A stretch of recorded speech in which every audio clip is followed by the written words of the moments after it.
everybody, your girl is back with a very exciting story time video. I know it's been a while, but I have been quite busy, as you can probably tell by the title of the video, right? So I've got a really cool story time for you guys. Please excuse this one. He'll probably be in and out of the video the whole time. But I have a quiet moment, and I have been meaning to do this video for about a month now, but things have just been so crazy. Excuse the echo. It's still a little empty up in here, okay? COVID got all the furniture behind schedule. But yeah, it's time to tell a story. Obviously, I am in a different location. I know you guys are used to me filming in Blake and Jacker's old room, but she's in her dining room today. I mean, she's got a dining room. Let's just start there. Well, I have to tell the story about how I even ended up here today. One, because it's a miracle, period. It's a miracle, okay, because I never thought it would happen. And two, because you guys just need to know about the goodness of God. And I'm gonna let you guys know. I have my computer in front of me because there were quite a few events leading up to where I am today, and I do not want to miss a thing. So grab a snack, come on back, and listen to this very exciting, very important, and very encouraging story time, because I know one of y'all need to hear it. So get ready and listen up. So it's always been a personal goal of mine to own a home, mainly for the boys, because I always wanted them to have a backyard and like a place to play and fun summers and cookouts and that kind of thing. I know home owning isn't for everybody, but I've always wanted to. Plus we have a dog, as you can see, as you probably know, and he's not a small dog, and he requires a lot of playtime and outside time. And so yeah, I just always wanted to have a home for my family, pretty much. So back in, Blake was like 3. It all started when Blake was like 3. Was he 2 or 3? He was 3. He would always tell me about a blue house. He would always say he's buying a blue house. One time, I think I have a video. If I find it, if I can dig it up, I'm gonna put it in here. I'm gonna say, you better count, because I'm gonna say I'm getting out of here. Get it. And get my umbrella and go outside and buy myself to paint my blue house. But I have a video of Blake. He was mad at me because he got in trouble for something, and then he said he was like packing his bags and moving to the blue house. And I'm like, okay, dude. And I just thought it was the cutest thing. But he would always talk about this blue house. Mind you, our old place was not blue. This blue house literally came out of the blue. Maybe that's why it was a blue house. I don't know.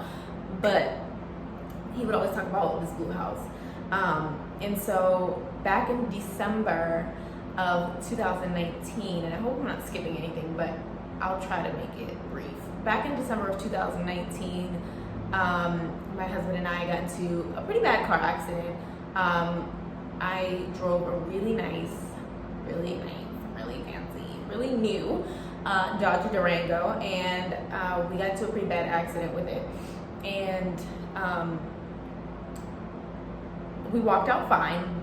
No ambulance or anything was needed, but the car was almost totaled. So I ended up having, some normal neck and back pains. Like, I've been in car accidents before. It's like my neck, my back. You know how to usually go to the chiropractor, get a quick little massage for like a month, and you're fine. But something wasn't right. Like, I just didn't feel right all up in here. And I decided to call my primary care doctor. This is when the miracles truly began. So I called my primary care doctor, and he ordered an MRA. Okay? I'll try to insert the definition of an MRA here, or what an MRA is. He ordered an MRA, but later on I realized, and the radiology technician said that he probably meant to order an MRI, which is what you normally get when you get into a car accident like that, or a really bad car accident. Your doctor will order an MRI, not an MRA. So he ordered the MRA. I had the MRA done, and the radiologist was a little concerned. So they had me see another doctor. He was a neurologist, but he was like a neurosurgeon or something like that.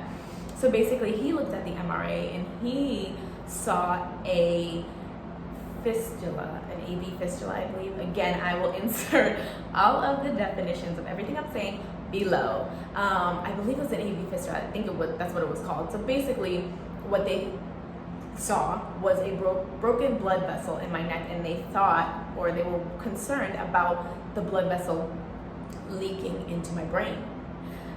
So obviously, like I said, I walked out of the car accident fine. I felt okay, except for the like aches and pains that you sometimes feel when you get into a car accident. But all of a sudden it took a dramatic turn, and I was like, blood leaking into my brain? Like what? So things got serious real quick. So after I had the MRA, the neurologist suggested that I have an angio done ASAP. So they booked the angio, and when you get an angio done, you're under local anesthesia, I believe. So you're not completely under, but you feel like loopy. And you still kind of feel everything, but it's weird. Like I felt everything, but I was so high in the sky, didn't feel anything. So basically an angio is a procedure where they either go in through your wrist, which is what they did for me, or if they can't go through your wrist for whatever reason, they go through your groin, and basically they insert a catheter into your vein and they shoot dye into your vein to light up your whole body and to see if there are any leakages and such. Listen, I'm explaining this the best I can, okay? Bear with me. So basically they put a catheter in my vein, they shot dye into my body to see if in fact there was a broken blood vessel that was leaking into your girl's brain, okay? It was very traumatic, very scary. So I'm in the recovery room with my husband. We're just waiting, and I'm like, what the heck is taking so long? And I was still a little bit loopy and out of it. And the doctor finally comes in. We get a nurse, and we're like, we're just waiting for the results of this angio. So the doctor comes in, and he was like, oh, no, you're fine. Like everything is completely normal. It's fine. You're fine. Just don't lift. Like I couldn't lift anything over 10 pounds for like a month. 4 weeks, I think it was, on my wrist where they did the angio. But aside from that, he was like, you're literally fine. Have a good day. And I was like, but wait a minute. Wasn't there just blood leaking into my brain? Possibly. Ain't that what you saw on the MRA? Okay. So yeah, everything ended up being fine. I still have the report. It said that there was a broken blood vessel leaking into my brain. All right, here comes the miracles. Here comes the miracles. Just get ready. So, I had to do physical therapy. I had to go see a chiropractor. I had the MRA. I had the angiogram, which was actually a surgery, right? So, turns out your girl had a cute little lawsuit on her hands. Okay, your girl had a cute little suit. Especially because the person who hit me slammed into me. I was driving straight, and she came out of a side street and just rammed into me. She was young, she didn't seem out of sorts, so I don't even know. I do know the Lord, but I don't even know, right? So your girl had a cute little lawsuit on her hands. I was like, oh, okay, so I got a lawyer. So I lawyered up. And I ended up winning the suit and getting a cute coin. All right, just keep that in mind. So after the car accident, mind you, the coin didn't come. The coin took a year to come. You know, if you've ever been in a lawsuit, if you know anything about that kind of thing, it takes a long time. So the coin didn't come right away. The coin took a year. But anyway, we'll get there. So that was in December of 2019. And then also at the end of December 2019, Kathlyn Celeste, I will link her video down below. She and her husband were fortunate enough to also purchase their first home by the grace of God, right? And she talks about how God showed her house, how they got it, how God showed her signs. And I'm gonna link her video down below because it really blessed me. Kathlyn, if you ever see this, thank you so much for your obedience, sis, because it literally, your obedience changed my life, period. In Kathlyn's video, if you do get the opportunity to check it out, which I do recommend, she talks about how she asked God for a sign that this is going to be her house. She asked God for a sign. She's like, give me a sign, Lord, give me a sign. And God did that. She asked for a blue jay, and God showed her a blue jay, long story short, right? So I just remember weeping and crying and wishing and praying, like, wow, God, that is amazing. Like, I just wish it could be me. Like, why not me? If it could be her, if it could be anybody, why not me? And so I just remember really like taking that in and being like, dang, like that's so crazy. I didn't ask God for a sign. Again, I didn't think having a house would be possible, especially not in my name, especially not with my credit, especially not with my income, especially not in New England, because you got to be a zillionaire to be able to afford anything in New England. But yeah, so she asked God to show her a blue jay. And that summer, so summer of 2020, I was sitting in my kitchen at the old place, and if you guys remember, the kitchen at the old place had like a little back porch off the back. And I remember I looked over outside, and don't y'all know, don't get me to crying, don't get me to crying, and I'm gonna suck it in, okay. Don't y'all know, there was a blue jay on my back, like my balcony, sitting on my balcony. I'm gonna just let that marinate. I didn't ask God to show me a blue jay, but because Kathlyn asked that to be her sign to represent her home, and because I saw her video and I know what the blue jay represented for her, God put the blue jay in my view, in my world, to represent that it's gonna happen for you too. Isn't that crazy? Like, isn't that miracle number 2? It was crazy. It was crazy. So I saw the blue jay, and instantly I correlated the two. I instantly felt God was telling me, like, yours is coming too, sis. You just hang in there. Yours is coming too. I have witnesses, you guys. I have witnesses. My stepson and my mother-in-law are my witnesses.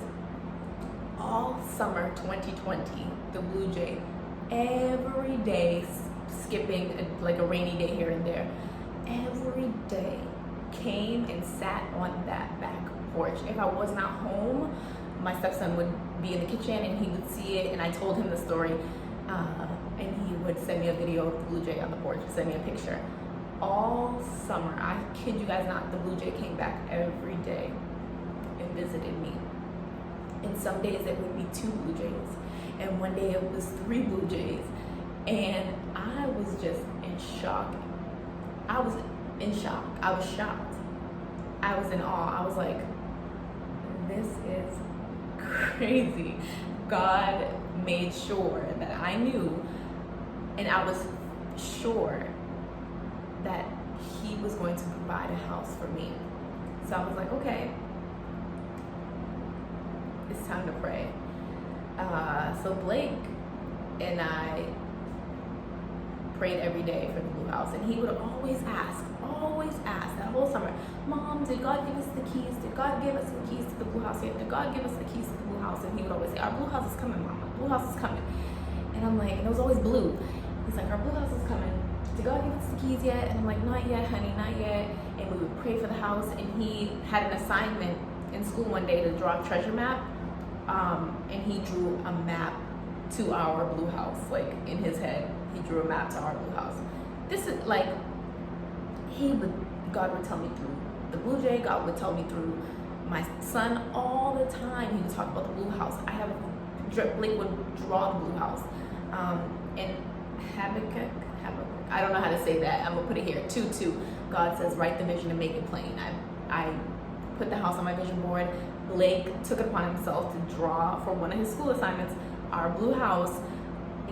Drew our blue house with everything that we would need in it, down. I'm talking down to the food. He said, we need to bring my tablet, we need to bring food, we need furniture, we need a TV. And I just, again, God was showing me through my son the type of faith that I needed to have for this to happen. So we would pray every day. We prayed for the blue house. And one summer I was walking Tyson, and normally I would walk on the left side of the street because I would just make 4 lefts and end up back at my house when I walked him. But for some reason this day I was on the right side of the street, and we're walking down the street, and I looked down at the sidewalk, and there was a blue jay feather on the sidewalk. And I kind of stopped in my tracks, y'all. I'm shaking a little bit. I kind of stopped in my tracks. I look down, I pick up this feather, and I'm like, God is really just showing out at this point. God is really showing out at this point. I pick up the feather and I bring it home, and I show my stepson, because again, he knows the saga. He was following the journey too. And I'm like, Jay, look what I found. Look, remember the blue jay? And he's like, wow, you know what you should do? You should go and put it in your Bible. And I was like, that's a really good idea. So I went upstairs, I just opened my Bible's on my nightstand, I just opened up my Bible and stuck it in, closed my Bible, right? So yes, I stuck the feather in my Bible, and this is my Bible. And I'm gonna show you guys where I stuck the feather in. So like I said, I went upstairs, I randomly put the feather in my Bible, and didn't stick it anywhere specific, and left it there for a couple days. So this is the feather that I found, and I randomly stuck it in here, and you see my note, I wrote blue jay and put a star next to it.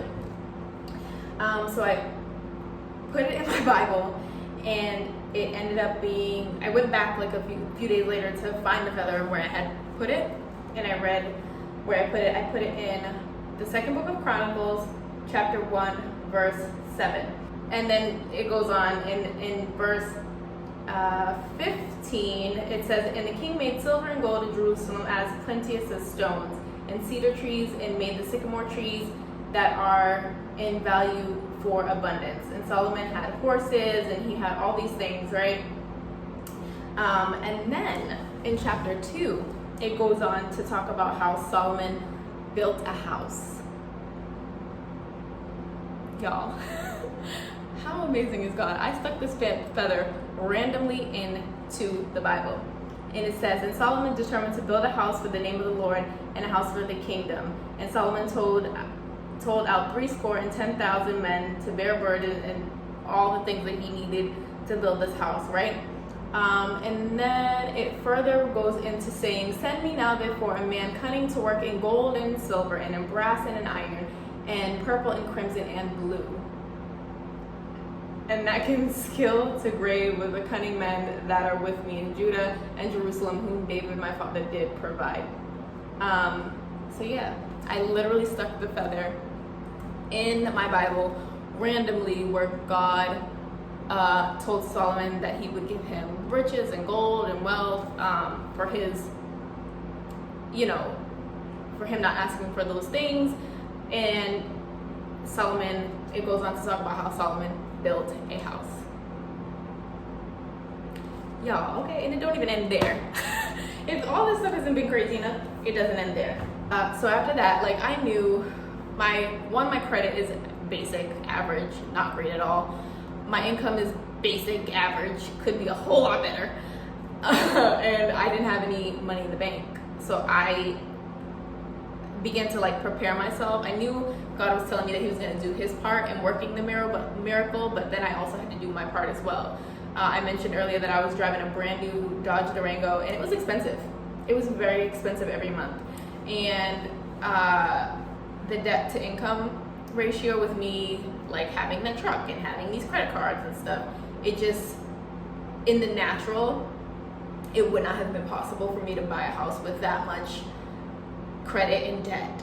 So I had to sacrifice. I got rid of my brand new truck. It was a beautiful truck. I'm gonna keep saying it because I want it back one day. But I got rid of my brand new truck and I purchased a 2007 Nissan Murano cash.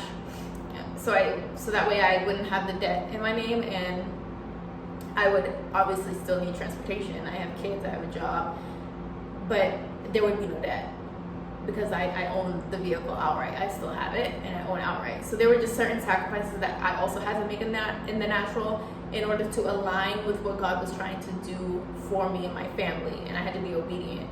So I got rid of the truck, I paid off a bunch of my credit cards, and it was February of, I'm looking at my notes, it was February of 2021. I was listening to a prophetic video here on YouTube, and I'll try to find it and link it below.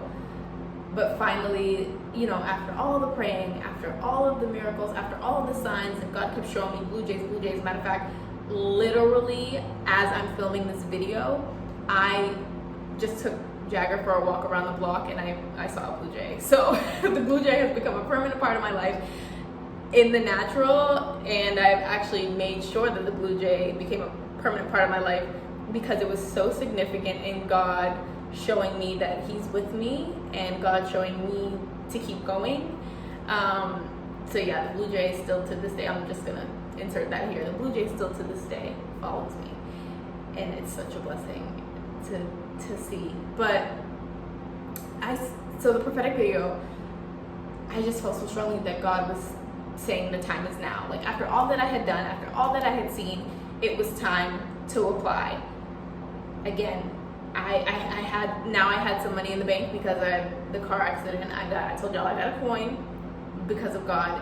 He provided me that money for the down payment for my house, for the home that I'm sitting in now. So I was like, okay, I'm gonna get a realtor and apply. I reached out to a broker and a company that my sister worked with to purchase her home. Everything after that just happened so quick. So in February of 2021, I applied. I got pre-approved. I was like, what? I got pre-approved with my credit score and my income? I got pre-approved. We started looking for houses. I saw one in the neighborhood that I liked a lot, but it was actually smaller than this. It was 2 bedrooms, but it had a finished basement. And we put an offer in and they denied it.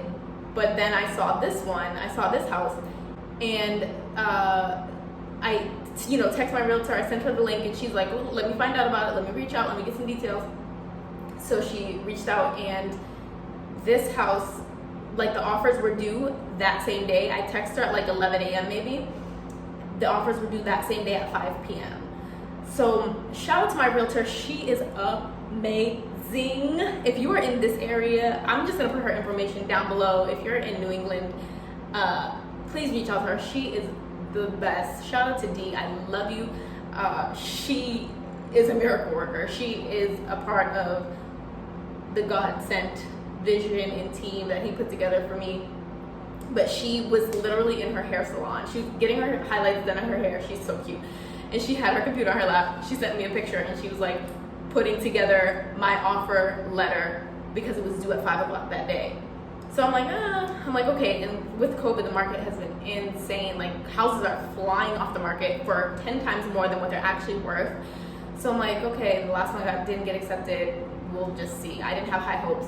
She called me and she's the next day and she's like, you bought a house? And I was like, what?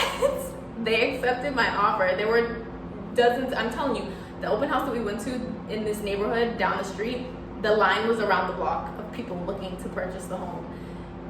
I hadn't even seen the house yet. I saw pictures online, but I had not even seen the house. The offer that she put together was contingent on me seeing the house and liking it. They accepted my offer, y'all. There were people in and out of this house coming to see this house. You know, they had an open house. The woman who was like helping the seller sell the house said there were so many offers. It's on a corner lot, but they accepted my offer. I had never even been here before. Like, I never even came to see the house yet. So they accepted my offer in March of 2021, and I came, I saw the house. I love it. It's a 4-bedroom house, and I have a dining room. I have obviously living room, kitchen, 4 bedrooms. I have a room. We have so many rooms now that one of the rooms is being turned into an office / computer room / like YouTube room. It's just insane. It's insane. So I closed on this house on April 30th, 2021. And God even went further for me to have me close. My birthday is April 23rd. I closed on April 30th. Talk about a birthday gift. Talk about a birthday gift. God didn't have to do even that to go above and beyond to make it fall in my like birthday, around my birthday. So he gave me my house for my birthday. And it has been a wild journey that started in December of 2019. But you guys, when the journey started, I didn't even know that it had started. I hope that my story just shows you the goodness of God and that all things through Christ are possible, right? Absolutely. It's insane, you guys. It's crazy. I hope that I articulated it in a way that you guys can understand how good and how insane and how crazy God works. But you guys, I never in a million, trillion, gazillion years thought that this would be possible. And I'm just grateful. And it's very important to me that I make sure that I serve God in my house, that I dedicate my house and my home to Him because He gave it to me. And most importantly, share with you guys how it happened and how He made it happen for me. Because just like how Kathlyn was obedient in sharing her story, you see how closely her story aligned with mine. Her story was the kind of like the beginning or like the precipice for what would be my story. And if she wasn't obedient in sharing her story, it would have never flowed the way it did. I would have saw Blue Jay and thought, that's just a pretty bird. It's a really pretty bird. You know what I mean? I never would have connected the two. So it's important to me that I share my story with you in hopes that maybe it'll just encourage one person. And if you know anybody that this story will encourage or help, please share the video. Please, I know I don't ever say it in the videos, but I need to start. Please subscribe to my channel. I hope this encouraged you that you can have it too. I don't care what your credit look like. I don't care what your bank account look like. I don't care how much debt you got, okay? Because God works miracles every day, and He can work the miracle for you too. He might work it differently. He might work it quicker, slower, but it's possible. All things are possible. I'm sitting in a house. I have a backyard. Period. And that's it. And that's all I can say. So again, I hope this encouraged you guys. Please share this video. Please like this video. Please comment below. Tell me a story about how God came through for you. And if you feel like God hasn't come through for you, tell me how we can pray for you. Tell me what you're expecting, what you need from God. Comment down below. And I'm happy. I'm grateful. And I just wanted to give God all the glory. I hope you guys liked this video. I hope it was encouraging. And so my next bunch of videos is probably going to be like home decor, houseworks, DIY stuff. So please stay tuned. Please subscribe. Please like this video. Please share it. And I love you guys. Thank you so much for watching. And I'll see you guys really soon in my next one. Bye.